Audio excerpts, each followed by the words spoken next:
When I was old enough to get a fake ID, we would go to this place called the Mill Run Theater. It was a theater in the round. I love the idea of needing to be a certain age to get a fake ID, by the way. It's like, I had to go. Not old enough for a fake ID yet. Welcome to Season 2 of the TheKnifeWife podcast. I'm Suz, here with my husband, Bob Terzuola. We're professional creatives and entrepreneurs who live, love, and work together. We share our stories to find ourselves in others. P.S. This podcast has little to do with knives.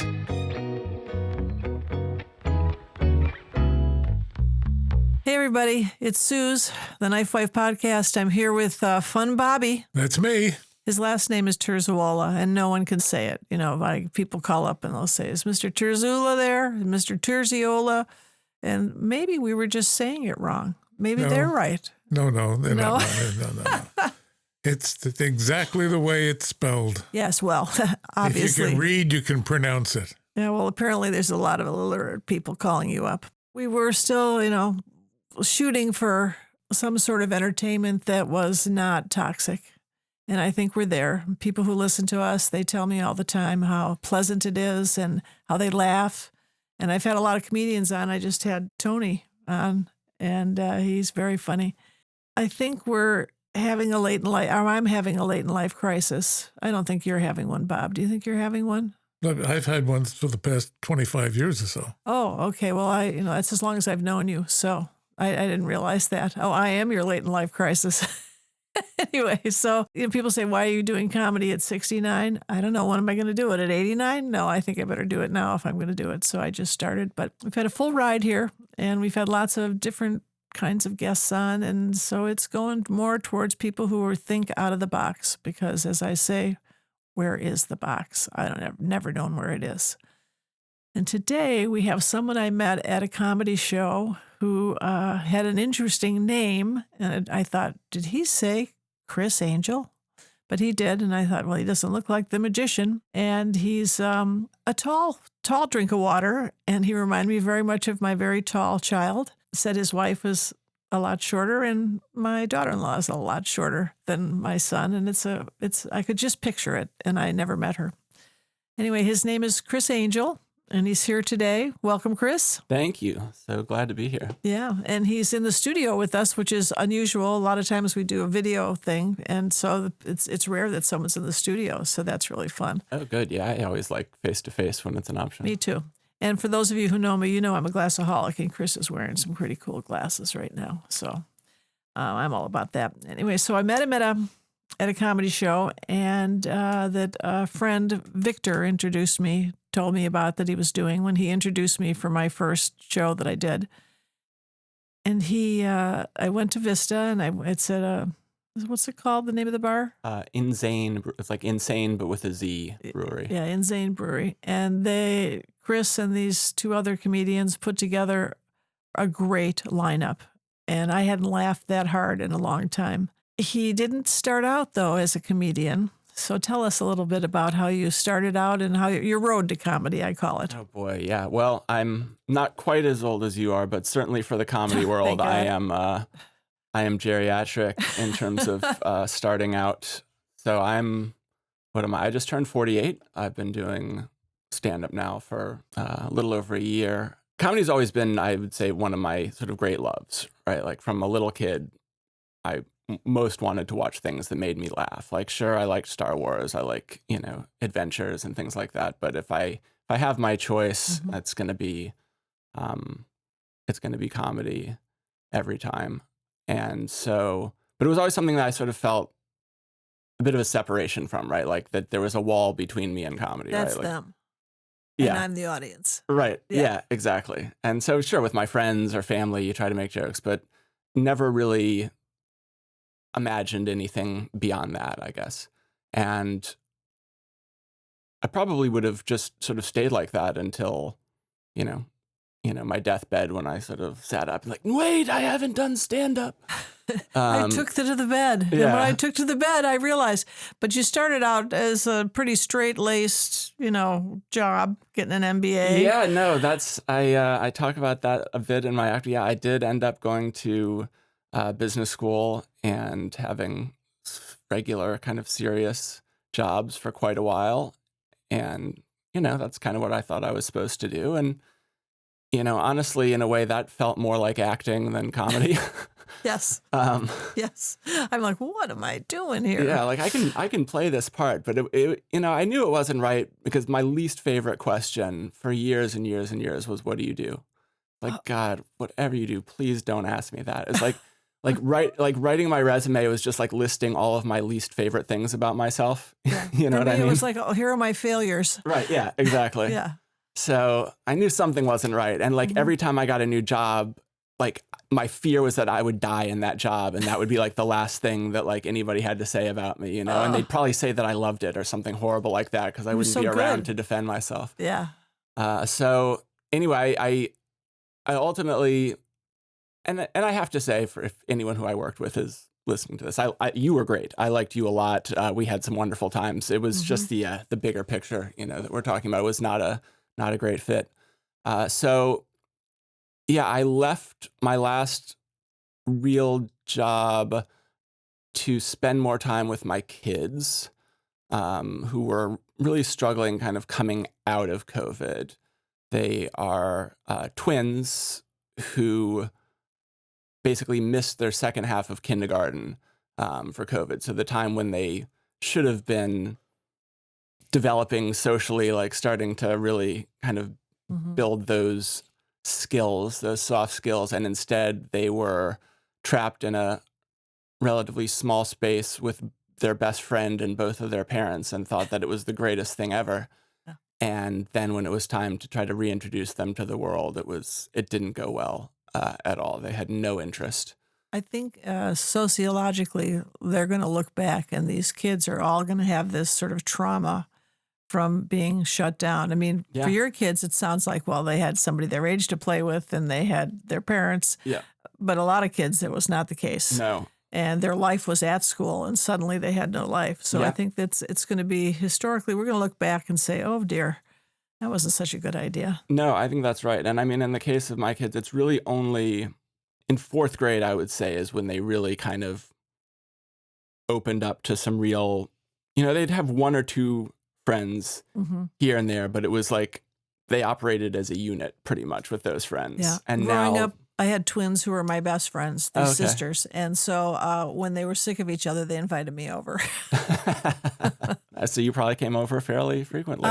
Well, they as they got older, they fought more. Yeah. And by fourth grade, you're right. I was just thinking, that's what reminded me of them, the Kacklez twins, that they were about to kill each other. So, and I would only play with one at a time because they could not handle. Couldn't share you. No, they didn't want to share me. So their mother told me that when I came in the door the first time. You can only play with one at a time. I'm like, oh, wow. Okay. So yeah, I left work, and I was working remote at that point, and I did not really anticipate that like those Zoom calls and whatever were doing that much for my, I don't know, my self-esteem or my self of place in the world. But, after a little while of being out of work, especially, I quit sort of right before the summer. So the summer, lots of time with kids, it was great. But after they went back to school, turned out like I wasn't doing well. Yeah. I've dealt with depression off and on, but not really in any serious way since like my early 20s probably. And it came back sort of full force. And I got to the point where I didn't want to get out of bed. Some days I didn't get out of bed. I was just like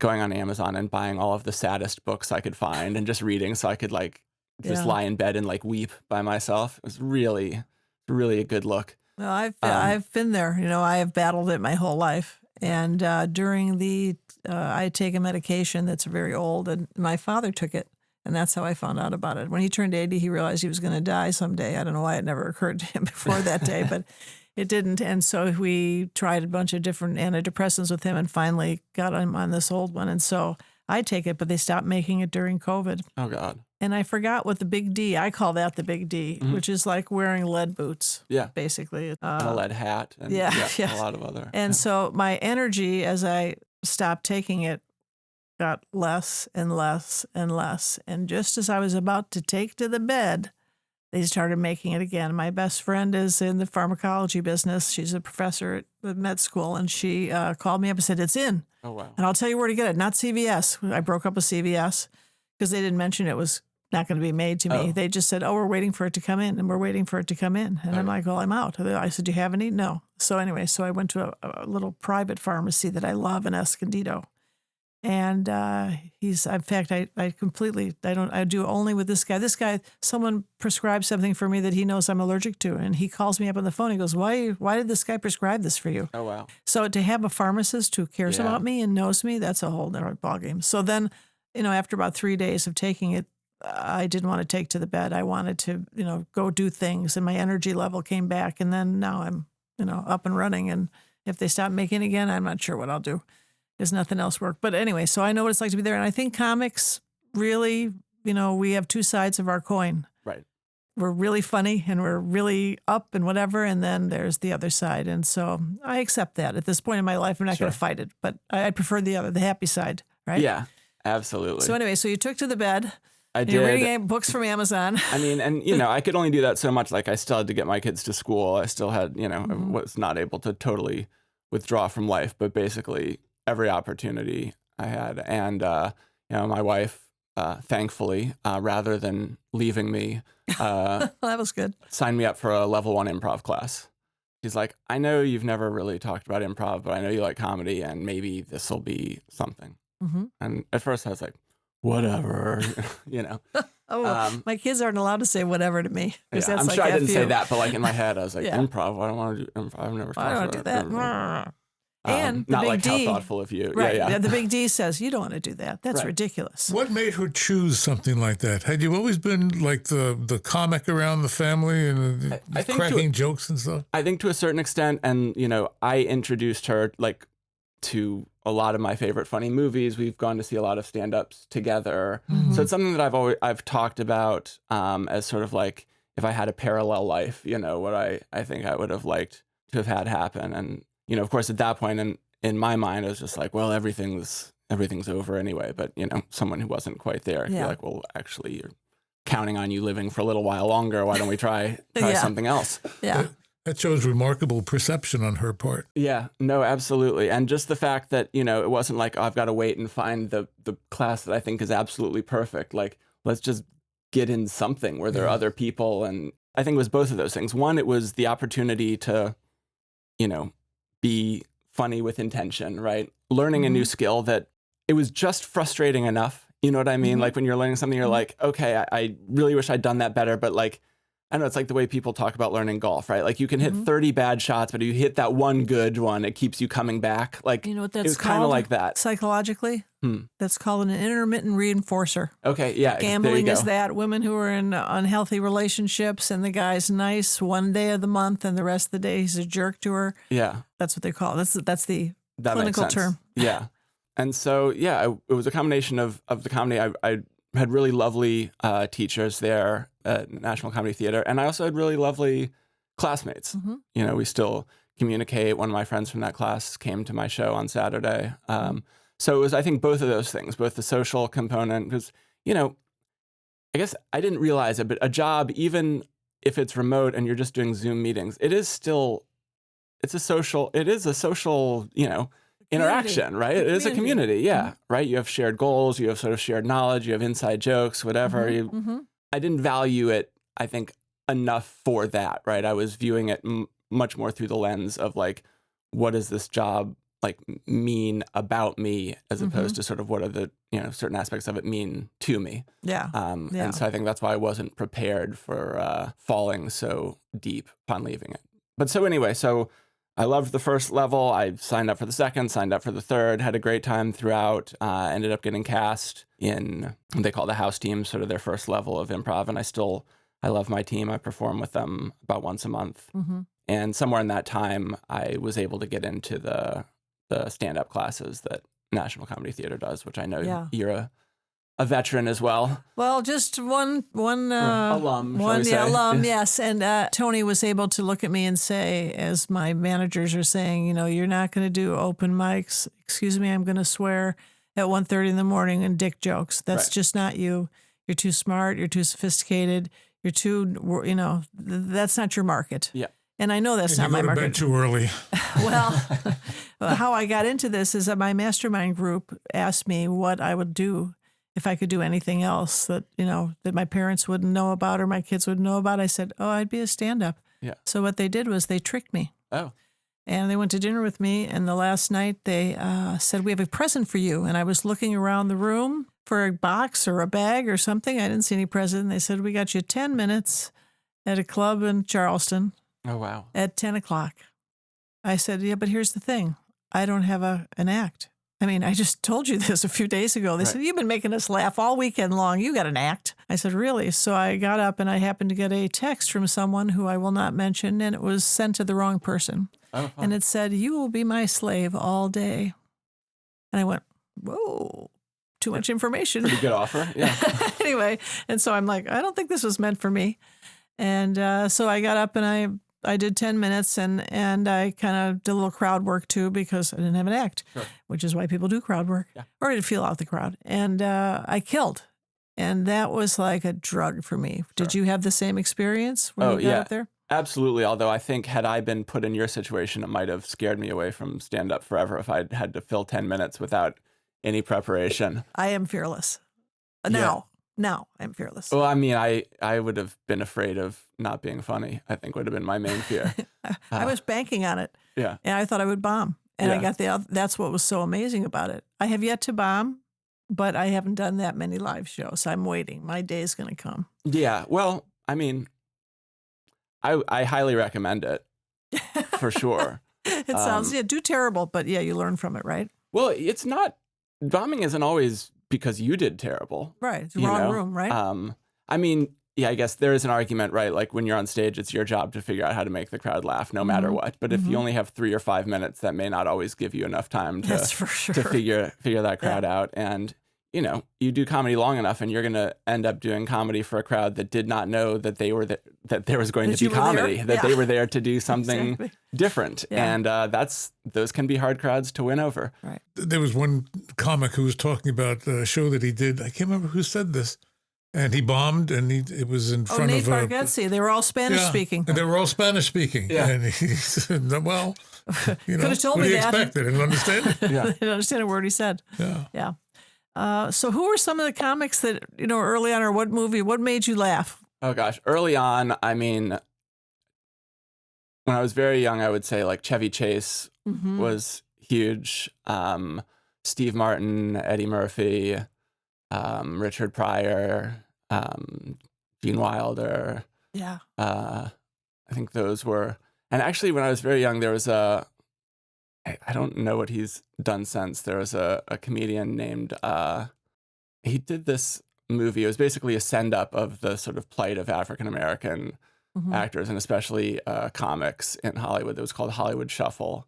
Oh, that probably would not stand up well today. 2025 scrutiny, but as a 8, 9, 10-year-old kid, like it was just absolutely hilarious. It was where I learned the word hoe for the first time.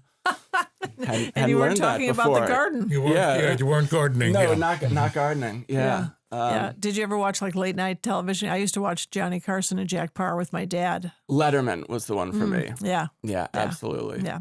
And I was probably the only 7 or 8-year-old or third grader that, was up till midnight because I stayed up with my dad watching, and he would let me watch The Tonight Show, or he didn't watch Letterman. No, he was after that. But Jack Paar and John, and the comedian always came at the end of the show. Right.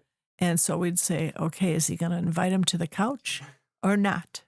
And that was our big thing. And my dad was a very funny guy. He told jokes from the time he woke up till the time he went to sleep. But he told 3-part, he was a joke machine, like a machine gun. And I can't tell a joke like that to save my life. Bob will tell you. I tell jokes are usually 3 parts, and I'll forget one of the parts, or I'm terrible at that. But if I'm a story comedian, more that way. But anyway, so that's where I got my big start with comedy, and loving it, and just loving it. And then when I was old enough to get a fake ID, we would go to this place called the Mill Run Theater. It was a theater in the Round. And I saw George Carlin, Bill Cosby, who's, fallen from grace, but he was funny. Oh, yeah. And Joan Rivers. And so I saw so many comedians there before I was even 18 years, old enough to get in the place. I love the idea of needing to be a certain age to get a fake ID, by the way. It's like, well, I had to not old enough for a fake ID yet. I need to get a fake ID to show I'm the age that I can get a fake ID. Exactly. And I just finally got old enough to know somebody who would do that. But it was, I remember thinking, oh, okay, this guy, I could go see comedy. And that's what I wanted to see. Yeah. So, and now who are your favorite comics? Oh boy. I mean, up until recently, I would say Norm Macdonald was my favorite. There's so many good comics right now. I saw Anthony Jeselnik recently, who I thought was brilliant. I think I like him just because he's so different and he's so sort of outspoken about his feelings about comedy and his unwillingness to sort of give comedians who complain about the political climate any kind of a pass. Yeah. Yeah. He's, the only one out there just being like, look, do your job. Yeah. If it's funny, you can say whatever you want. That's right. I really appreciate having such a sort of smart voice, also like delivering that message. There's a comedian named, I think it's Chris Fleming, who I'm just starting to get into. Writing that down. A lot of comics I watch and I think, okay, that person is just a really excellent writer, a really excellent performer.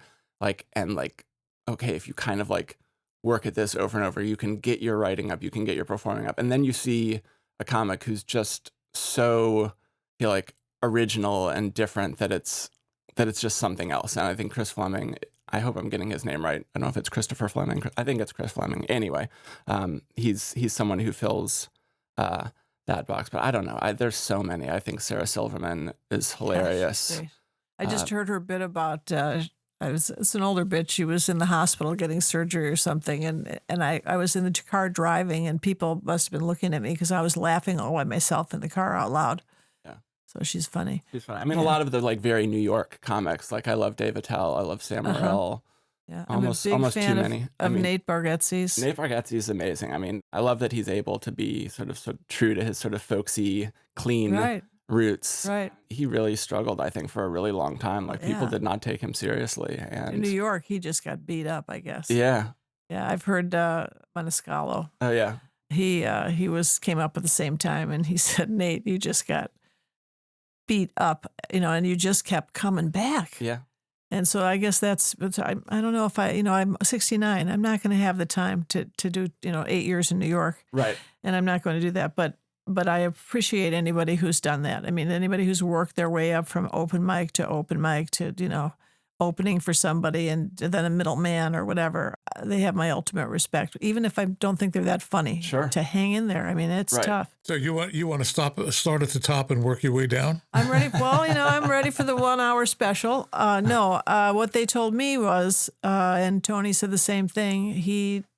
My managers told me that, you're going to do corporate stuff. You're going to be you could do theaters with other women comics or that market, because I'm a certain market, and there's a lot of us baby boomers, so there's a big audience and they have money to buy tickets.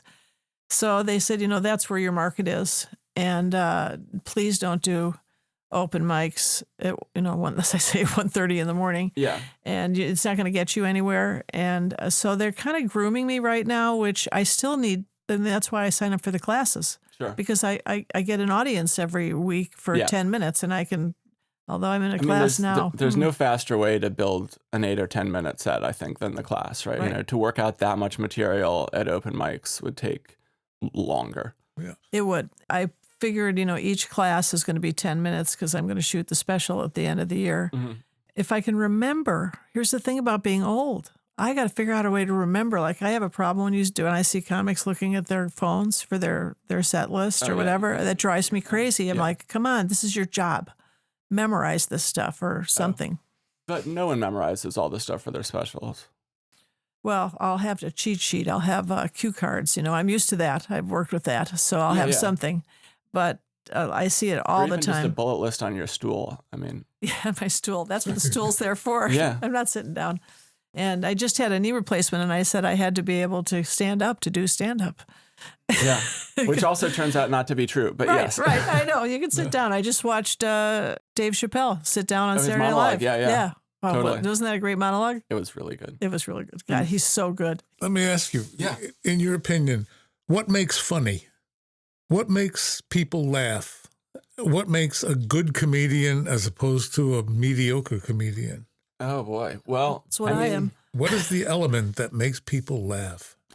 Well, surprise is a big part of it, but there's a mix of surprise and recognition, I think, that are really important ingredients in comedy, right? Like misdirection is important, but at the same time, people have to be able to relate to what you're saying. And that's, I think, again, why, you know, there's different comics for different audiences. But I mean, for me, I tend to, you know, I think a point of view is really important, right? Like, I think for me, the best comedians, like if someone else were to just read their jokes or to do their jokes, it wouldn't work as well as when they do them. You know what I mean? And that's something I always try to think about when I'm writing jokes. Like, could I just put this in a joke book and that would be, you know, it? Or is there something about it that like I have to tell to like get the most out of the joke? So I think there's, you know, something about not necessarily revealing yourself, but authentic, I think, is what it has to be. I guess so. But, you know, I mean, there are different opinions on that, right? I mean, I talked about, you know, Anthony Jeselnik earlier and how outspoken he is. He has the exact opposite view.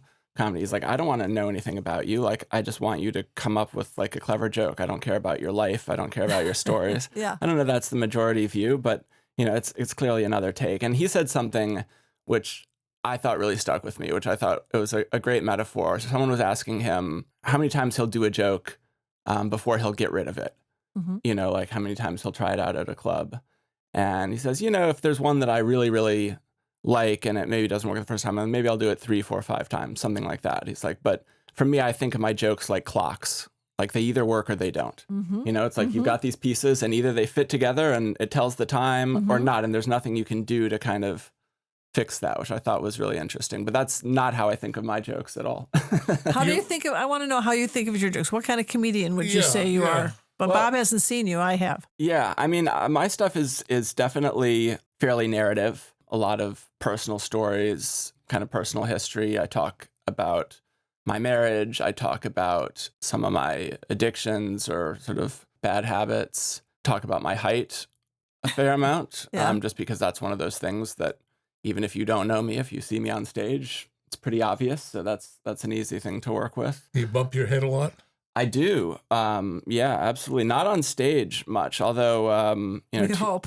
I hope. Yeah, I'm sure it'll happen eventually. Tuesday night, late night, speaking of open mics that you'll never want to do, but the Trailer Park Lounge or whatever it's called, Trailer Park After Dark, which is like a downstairs bar downtown. They have an open mic Tuesday nights that I think starts at 10, and there's a taxidermied deer right behind the stage, and its mouth is pretty much at mouth level from me. So I've had a few romantic moments with that deer at that open mic. Yes, where I met you at the Insane Brewery, I saw they have an open mic night. Have you been to that? I haven't, but I've heard, we've talked about it, and I talked to a comic last week who'd done it, and it's Wednesday night. Apparently, the guy who runs it is really cool, and he said because it's a mixed mic, so I think there's a lot of music and things like that, and so I actually like doing mixed mic open mics sometimes because you get a different crowd, and you know if you're lucky enough to go on after some old bald guy who just butchered Wonderwall on guitar, like you can't have a better lead-in than that. But the ones that I've done, I've never been given more than 3 minutes. And this comic said he showed up and the guy's like, yeah, we don't really get many comics. So you want 15? Like to get 15 minutes as an open mic is unheard of. Right. That is. And so that I was thinking, because when I was there, I thought, this is the audience. This is people that are in my demographic. Yeah. And I thought, I'm going to come here and practice here. So I'm going to do it. I'm going away this weekend, but when I come back, I'm going to do it. I don't know how you work there, if you call to get on the list or whatever. It's a show up, go up from what I've heard. Show up, go up. Yeah. See, folks, you're learning all about comedy here. Yeah. Okay. Chris, many people over the years have asked me, I make knives. Yeah. They say, is it easy making a knife? And I said, it's easy making a knife. What's difficult is making a living out of making knives. Do you find the same with comedy? Oh, well, I'm nowhere near making even I don't know, it would be a step between living and dying. I'm trying to think of a word. Yeah. I think it's very hard. And I'm lucky in that I'm married and have kids, and we have, we're in a situation where I'm able to, take time to do this. But yeah, if I were relying on comedy for making a living, then I would be not living for too long. Yeah, and it's so true. I Googled, Bob, always fun. Bobby wants me to, how do you monetize that? We're going to make money on that. Yeah. And I've done a lot of things that made us money before. I mean, I ran his company and I just hired someone to do half of that so that I could do this. Yeah. He said, how are you going to make money on this? But I looked up, what does a comic make? The average comic was $18 an hour. I'm like, I could work at McDonald's and make more money than that. And $18 an hour in 12-minute sets. yeah, that's true. A lot worse. Yeah. I mean, I just had to fill out a W-9 so I could get mailed a $10 check. I know. And so I'm not really in it. I mean, yes, I would like to make money, but that's why they have me on the corporate route, actually, because they said that's where you make money. And so, the thing that I think will help me is that I worked in corporate America, a lot of corporate, whether it be TV and movies, and you've worked in corporate America too. Plenty. So as much as I love clubs and all that, and I do still love clubs, I could see why that's where I'm headed.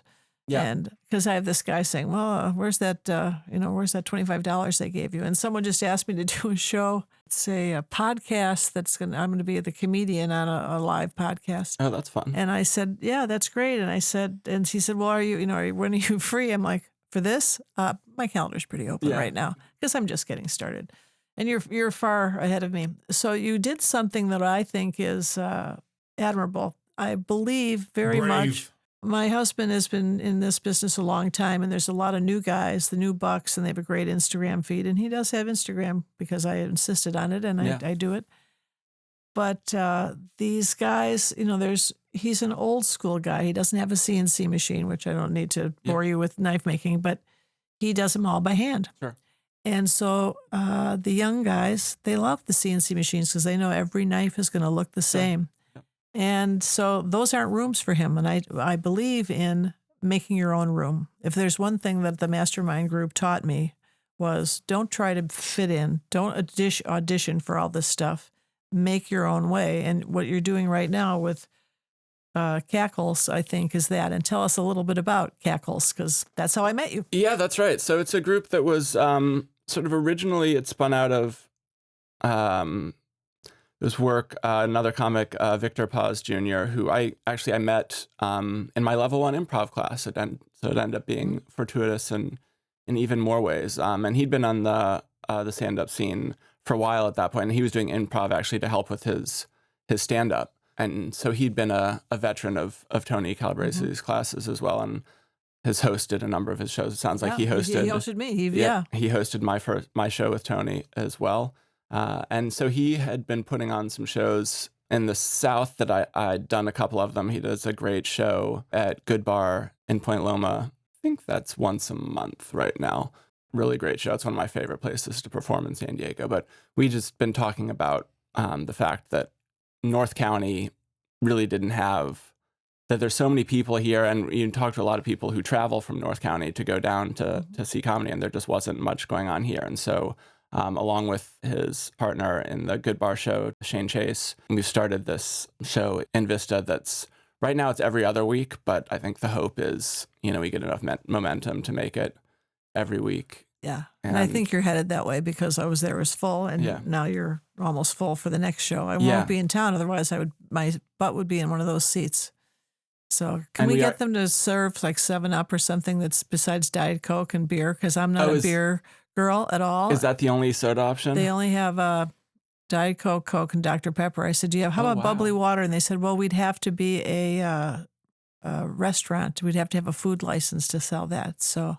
Are you serious? I am serious. That's so I guess you can bring in anything you want. So I think I'm going to BYO next time. But anyway, so you're in North County, which as they do the Don't Tell comedy shows here. All over, Yeah, and so I've been going to lots of those. And so I think you're filling a niche that really needs to be filled. Yeah, I think so. And honestly, I think the crowd there was different than what you see at a lot of, the downtown thing. A lot of married people, a lot of, people, my age, your age, in between our ages, but also young people. I mean, 100 people in a room, you had a nice mix. Yeah. Yeah. But it was funny. I mean, the front row was definitely 100% retired at that show. And I just always sort of wonder, like, is that really where you want to be? But they were great. They were there for it, and they knew what they were doing, and they had a really good time. So, They did. They were great. Yeah. They were fabulous. And, retired, we don't know what retired is. The retirement is a 4-letter word in our house. Yeah. There's no way. I mean, I'm going to be either standing with a microphone in my hand, or I'm also an artist.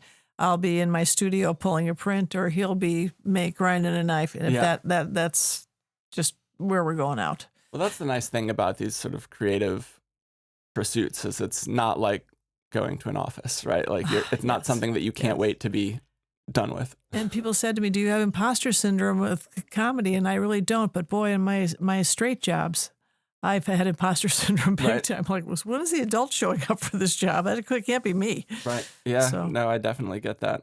Yeah. And then I worked in the movies, and that's like going to 7th and 8th grade all over again. It's just and someone yelling at you all day long. And I'm pretty good at that. Bob would have quit, but constantly being yelled at all day long, and you have a radio, a walkie-talkie in your ear. And if I was a department head, so I had 2. So I had this noise in my head that just drove me crazy. But anyway, so hopefully you'll go to every week, but for now it's the 2nd and 4th. Yeah, exactly. And so we're just Fridays, right? Fridays. Okay. Yes, 7:30. I should know that. How do we reach you? How do we reach you as a comedian, and then how do we reach Kacklez? Sure. Instagram is really the best at this point. Thank God I didn't say TikTok, right? Well, it's back. Is it? Yeah, it's back. We were going to have to learn to dance, and now we do. I thought I was over. Damn it. All right. Well, I got to bust out my lip syncing shoes again.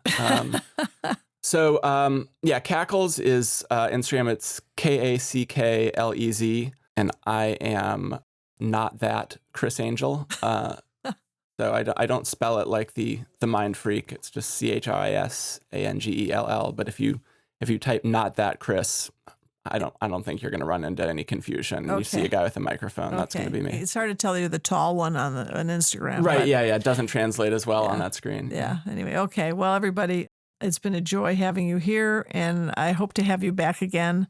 So the much. more comedy, the better. We could really get into geeking out on comedy, I think. Yeah, that'd be fun. Anytime. Yeah. Okay. All right. Well, thanks, Chris, and thanks, everybody, for listening. Bye, Chris. Hi. Thank you. Nice meeting you, Bobby. Bye, everybody. Like, subscribe, do whatever they do on all those podcast things. And I have to thank everybody. And next time, I am going to bring in some of your questions and some of your comments and start the show with that. So bye for now, everybody. Bye-bye.